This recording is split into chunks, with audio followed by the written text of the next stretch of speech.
Satyabhama Institute of Science and Technology, Chennai. Satyabhama Institute of Science and Technology, Chennai. Madurai Meenakshi Amman கோவிலில் சித்திரை திருவிழா தேரோட்டத்தில் மீனாட்சி அம்மன் சுந்தரேஸ்வரர் பிரியாவிடை சமேதராக திருத்தேரில் எழுந்தருளி பக்தர்களுக்கு அருள்பாலிக்க ஆயிரக்கணக்கான பக்தர்கள் திருத்தேர் வடம் பிடித்து இழுத்து வருகின்றனர். அதன் நேரடி காட்சிகளை தற்போது பார்க்கலாம்.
அதெல்லாம் வந்து திரும்ப சேரும் திருப்படா இந்த ஓரமாக ஒதுங்கிருக்கீங்க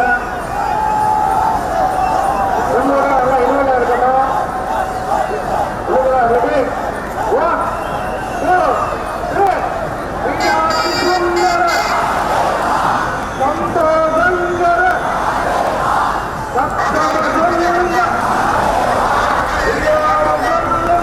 மதுரை மீனாட்சி அம்மன் கோவிலில் சித்திரை திருவிழா தேரோட்டம் ஒரு பக்கம் நடைபெற்றிருக்க மற்றொரு பக்கம் கள்ளழகர் எதிர் சேவை நிகழ்ச்சியும் ஒரு பக்கம் நடைபெற்று வருகிறது. அந்த நேரடி காட்சிகளை திரையில் பார்த்து வருகிறோம். மதுரை மீனாட்சி அம்மன் கோவிலில் சித்திரை திருவிழா தேரோட்டத்தில் மீனாட்சி அம்மன் சுந்தரேஸ்வரர் பிரியாவிடை சமேதராக திருத்தேரில் எழுந்தருளி பக்தர்களுக்கு அருள்பாலிக்க ஆயிரக்கணக்கான பக்தர்கள் திருத்தேரை வடம் பிடித்து இழுத்து வரும் அந்த காட்சிகளை திரையில் பார்த்து வருகிறோம்.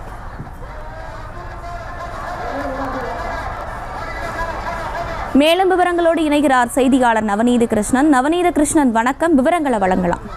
நிச்சயமாக தென் தமிழகத்தில் மிக முக்கியமான ஒரு திருவிழாவாக பார்க்கப்படக்கூடிய சித்திரை திருவிழா என்றாலே அன்னை மீனாட்சி சுந்தரேஸ்வரருடைய திருக்கல்யாண வைபவமும் வைகை ஆற்றிலே கள்ளழகர் எழுந்தருளக்கூடிய நிகழ்வும் கோலாகலமாக நடைபெற்று வரக்கூடிய நிலையிலே இன்று திருத்தேரோட்ட நிகழ்வானது கோலாகலமாக நடைபெற்று வருகிறது. அந்த காட்சியை தான் நாம் பார்த்து வருகிறோம். மீனாட்சி அம்மன் சுந்தரேஸ்வரர் பிரியாவிடையுடனே எழுந்தருளிய தேர்கள், 2 தேர்களுமே தற்போது பக்தர்கள் வடம் பிடித்து இழுக்க சிவாய நம ஓம் என்று சொல்லக்கூடிய வகையிலே பக்தர்கள் கோஷம் முழங்க அந்த வடமானது 4 மாசி வீதிகளிலே வலம் வருவதற்காக தயாராகி வருகிறது. முன்னதாக தேரடி வீதியில் இருக்கக்கூடிய கருப்பண சுவாமி கோவிலிலே சிறப்பு பூஜைகள் நடைபெற்று வந்த நிலையிலே மதுரை மாவட்ட ஆட்சியர், மாநகராட்சி ஆணையாளர், மதுரை மாநகர காவல் ஆணையாளர் உட்பட இந்து சமய அறநிலையத்துறை அமைச்சர் சேகர் பாபு ஆகியோர் கலந்து கொண்ட நிலையிலே தற்போது இந்த திருத்தேரானது பக்தர்கள் வடம் பிடித்து இழுக்க மெல்ல ஆடி அசைந்து செல்லக்கூடிய ஒரு காட்சியை தான் நாம் பார்த்து வருகிறோம். விண்ணை பிளக்கக்கூடிய வகையிலே ஹரஹர சிவா என்று பக்தி கோஷங்கள் எழுப்பியபடி ஆண் பக்தர்களும் பெண் பக்தர்களும் இளைஞர்களும் உற்சாகமாக அந்த தேரை வடம் பிடித்து இழுத்து வரக்கூடிய ஒரு காட்சியை நாம் பார்த்து வருகிறோம்.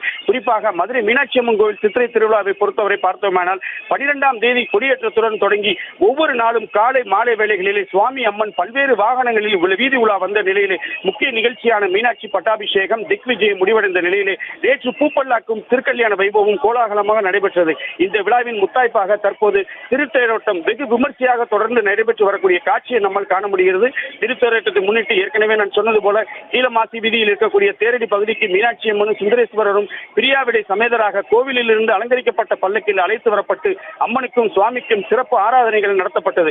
தொடர்ந்து அலங்கரிக்கப்பட்ட பிரம்மாண்ட பெரிய தேரில் சுந்தரேஸ்வரர் பிரியாவிடை சமேதராகவும் சிறப்பு அலங்காரத்தில் அன்னை மீனாட்சி சிறிய தேரிலும் சிறப்பு அலங்காரத்தில் எழுந்தருளி வருகிறார். தேரோட்டம் தொடங்கும் முன் ஏற்கனவே சொன்னது போல கோவிலிலே தேரடி கருப்பண சுவாமியிலே பூஜைகள் நடைபெற்று வந்த நிலையிலே தற்போது சுவாமி அம்மனின் திருத்தேரானது மதுரையின் நகர் வீதிகளாக இருக்கக்கூடிய கீழமாசி வீதி, தெற்கு மாசி வீதி, மேலமாசி வீதி, வடக்கு மாசி வீதிகள் வழியாக வலம் வந்து சரியாக பிற்பகல் 12 மணிக்குள் மீண்டும் தேரடி மாசியை வந்தடையும் என்று எதிர்பார்க்கக்கூடிய நிலையிலே மாசி வீதிகளில் ஆடி அசைந்து வரக்கூடிய மீனாட்சி சுந்தரேஸ்வரர் தேரினை ஏராளமான சிவபக்தர்கள் சங்கு முழங்கியும் கைலாய வாத்தியங்கள் வாசித்தும் அன்னை மீனாட்சி சுந்தரேஸ்வரருடைய புகழ் பாடியும் ஹரஹர சிவா என்று பக்தி கோஷங்கள் எழுப்பியபடி பல்லாயிரக்கணக்கான பக்தர்கள் அந்த தேரை வடம் பிடித்து இழுத்து வரக்கூடிய ஒரு காட்சியை நம்மால் காண முடிகிறது. குறிப்பாக முத்தாய்ப்பாக இருக்கக்கூடிய ஒரு விழா மதுரையிலே சித்திரை திருவிழாவின் முத்தாய்ப்பான விழாவாக தேரோட்டத்தின் போது தற்போது பக்தர்களும் இளைஞர்களும் அந்த தேரை வடம் பிடித்து இழுக்கக்கூடிய ஒரு காட்சியை நம்மால் காண முடிகிறது. Dharshini,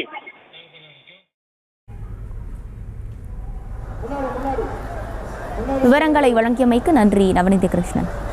Satyabhama Institute of Science and Technology, Chennai. Satyabhama Institute of Science and Technology, Chennai. செய்திகளை உடனுக்குடனும் துல்லியமாகவும் தெரிந்து கொள்ள சப்ஸ்கிரைப் பண்ணுங்க.